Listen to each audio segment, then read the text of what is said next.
So tonight, I'm kind of thinking what to say about faith. I was thinking about a conversation I had recently with my wife, Kate.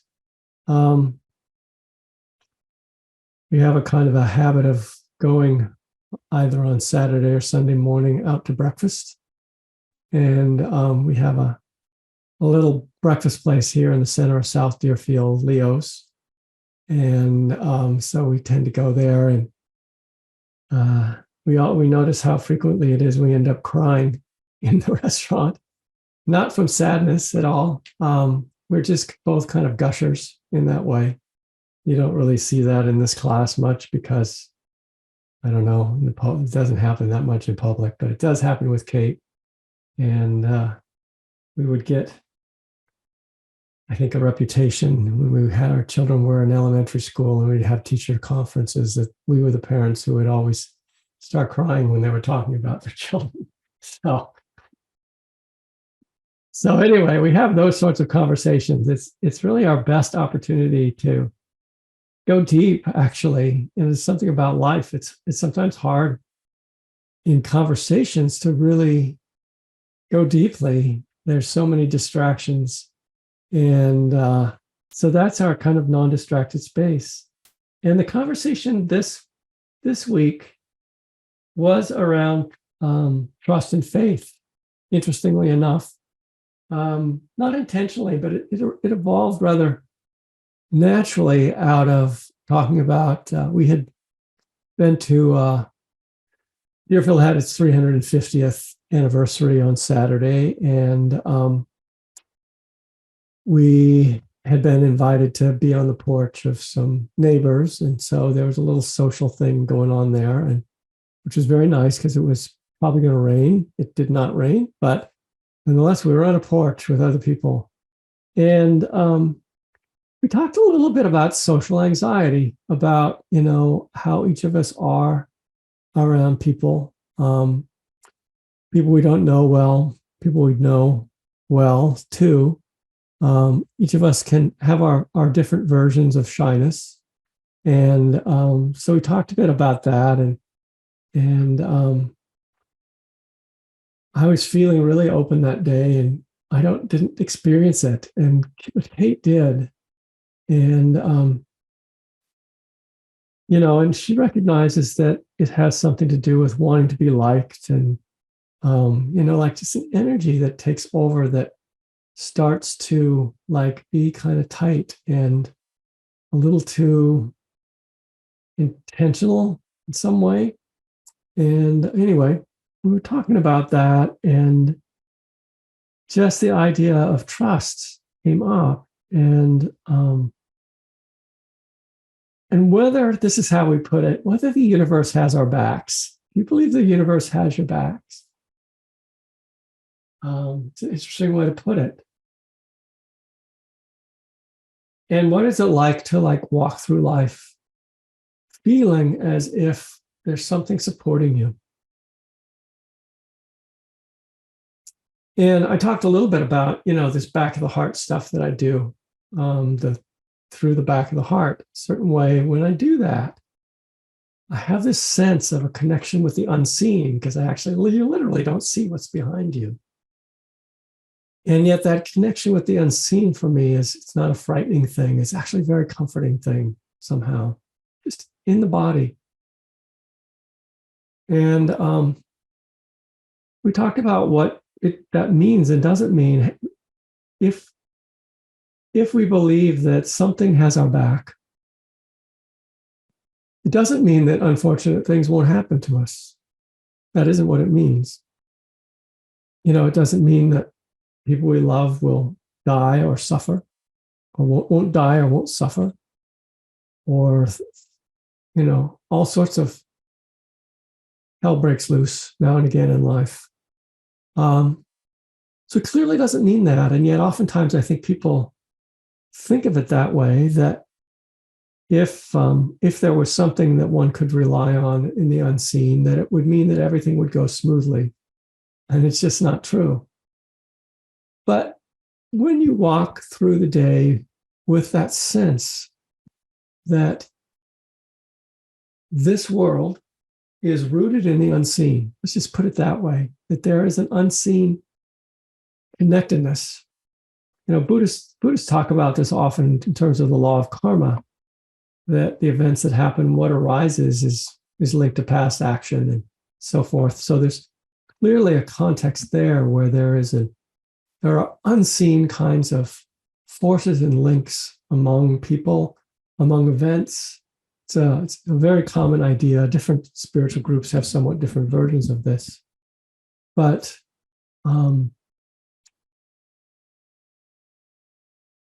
within, for instance, the karmic belief, whatever arises, it somehow matters if you have a sense of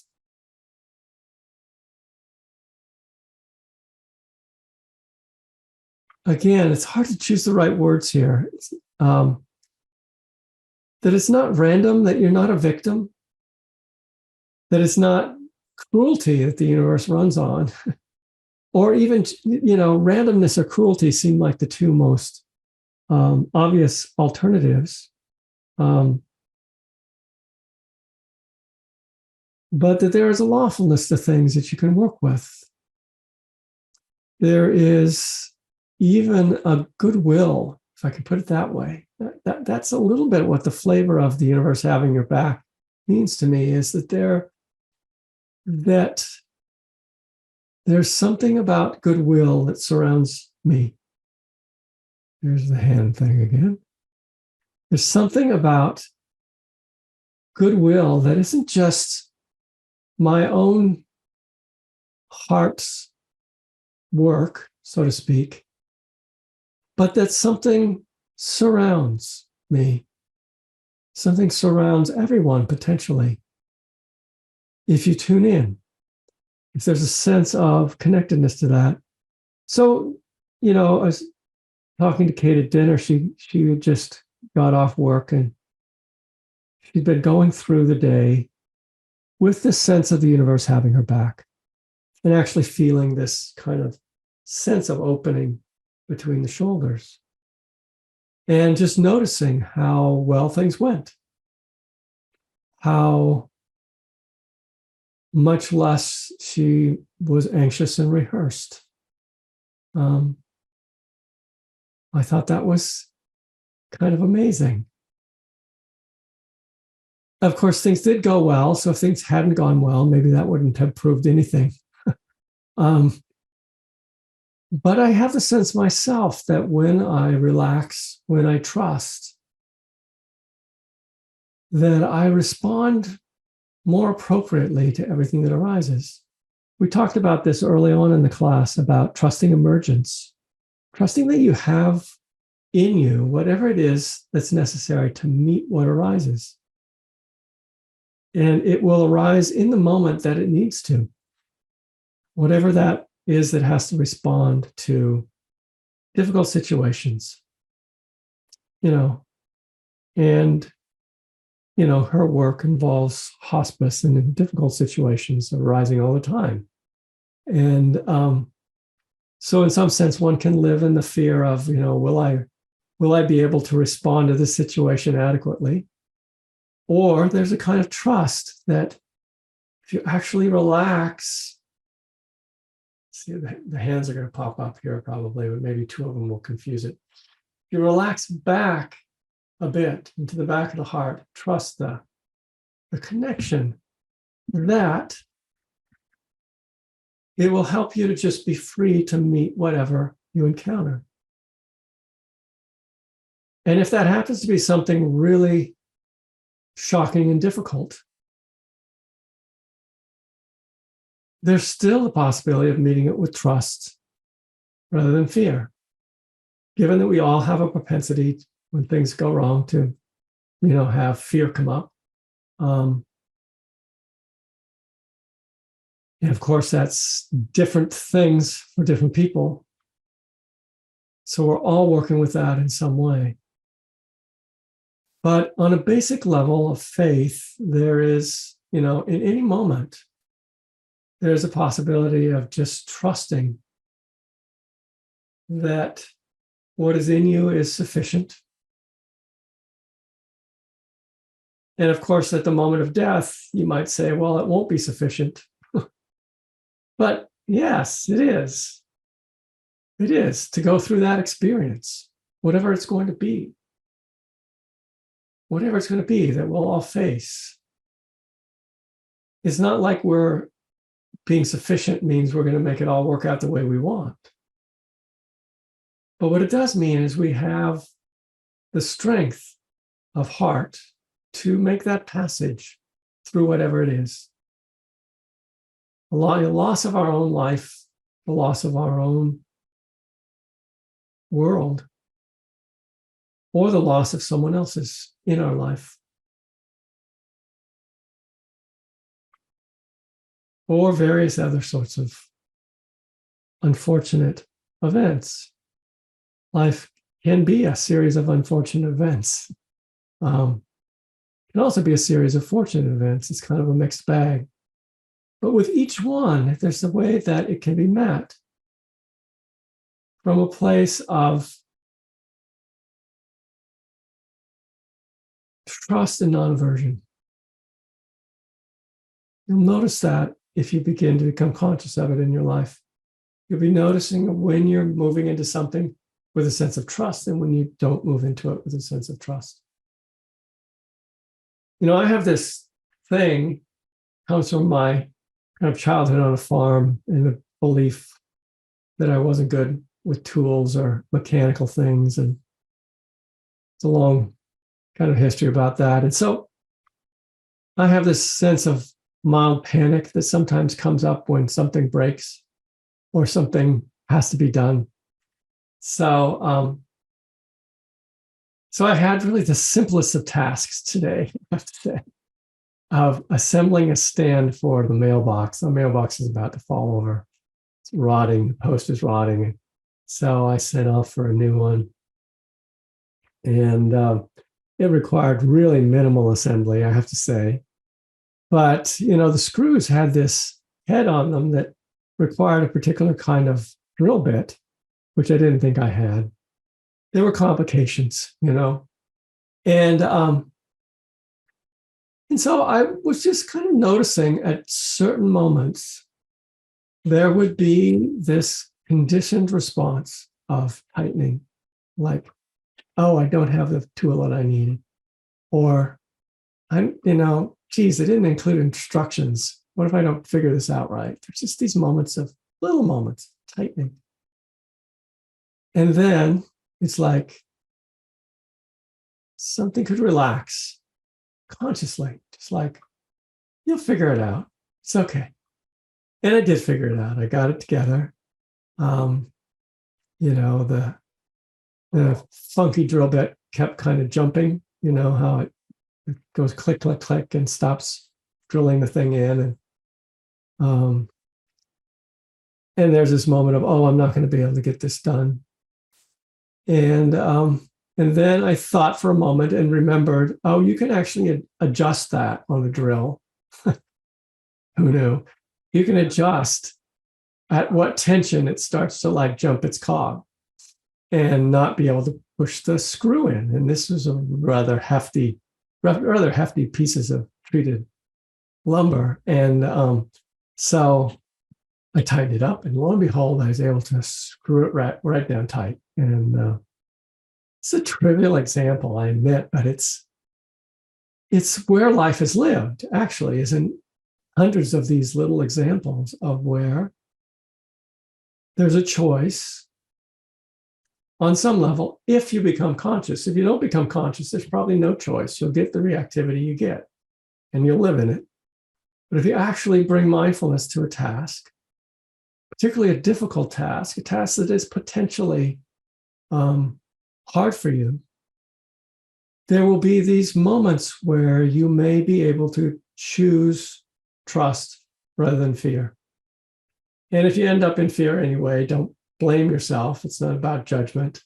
It's just about presence, which allows you to sort of send your experience in one way or another. This is really helpful in difficult interpersonal conversations. You know, there's just a lot of the potential for the fear mind to take over, or the amygdala to start weighing in on everything. And next thing you know, there's defensiveness and arguments and so forth. So once again, there's just this invitation, this possibility to explore this territory of, can you just relax back a little bit? This sort of kind of attitude, you can feel it's embodied. Relax back a little, receive. See if it's possible to trust. Trust that moment when someone perceives you differently than you want to be perceived. Can you just trust that's okay? That it's not really threatening. There are all these sorts of moments, or moments where you have to say something that might cause reactivity in another person. Say it the best way you can. And maybe there is reactivity. Can you stay present with trust? You go into your own fear. Can you meet that fear? Can you acknowledge it? Once you meet it and acknowledge it, it might be possible. It might be possible to relax out of it. So in the path through life, there are just over and over, they're coming up these moments where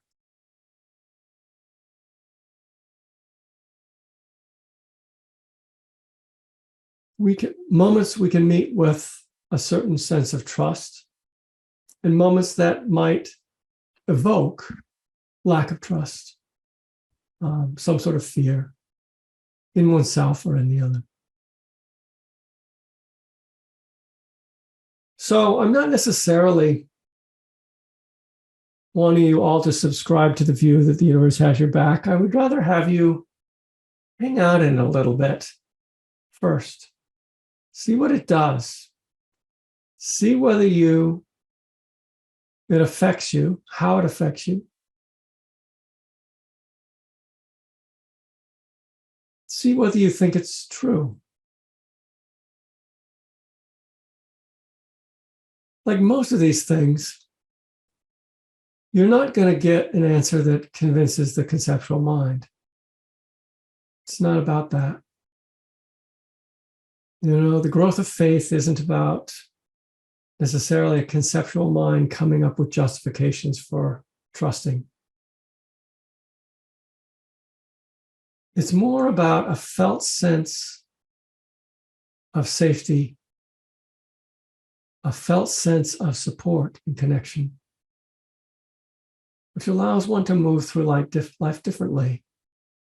It has more to do with the heart intelligence than it does the head intelligence.